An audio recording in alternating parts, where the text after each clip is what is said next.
Arif tightened his grip on the steering wheel as the rain poured harder, blurring the city lights.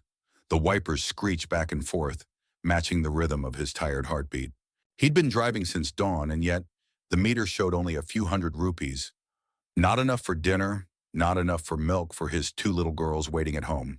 Arif sighed and parked his old yellow taxi under a flickering streetlight, rubbing his eyes. Just then, a frail hand tapped on the window. Startled, Arif looked up and saw an old lady standing outside, drenched from head to toe, clutching a worn-out handbag. "Beta, can you please take me to the city hospital?" the old woman asked Arif, her voice trembling. Arif hesitated. It was a long route, and he knew she didn't look like someone who could pay. But something in her eyes, tired, kind, and pleading, stopped him from saying no. "Of course, Amma," he said softly, opening the door. "Please, sit inside. You'll catch a cold." As he drove, the old lady coughed weakly, struggling to breathe. Arif offered her his scarf, turning off the meter quietly so she wouldn't notice. When they reached the hospital, she tried to take out a few crumpled notes from her bag. "Keep it, Amma," Arif said gently. "You need this more than I do." Her eyes filled with tears. "May God bless you, Beta," she whispered before disappearing through the hospital doors.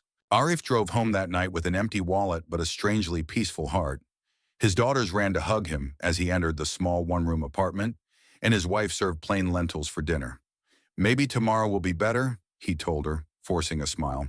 The next morning, as he prepared to start another long day, there was a knock at the door. A young man in a suit stood outside. "Are you Arif, the taxi driver?" the man asked.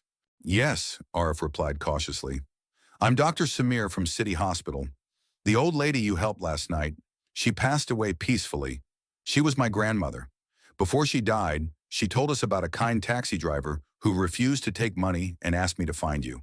Arif's heart sank. "I'm sorry to hear that. I didn't do much." The doctor smiled faintly and handed him an envelope. "She left this for you." Inside were keys and a letter. The old woman had owned a small house on the outskirts of the city, and she had left it to him.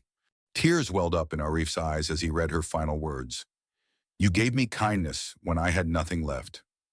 Let this home shelter your family, as your heart once sheltered me."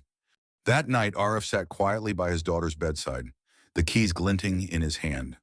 For the first time in years, he didn't worry about tomorrow. Because fate, he realized, always finds its way back to those who give without expecting anything in return.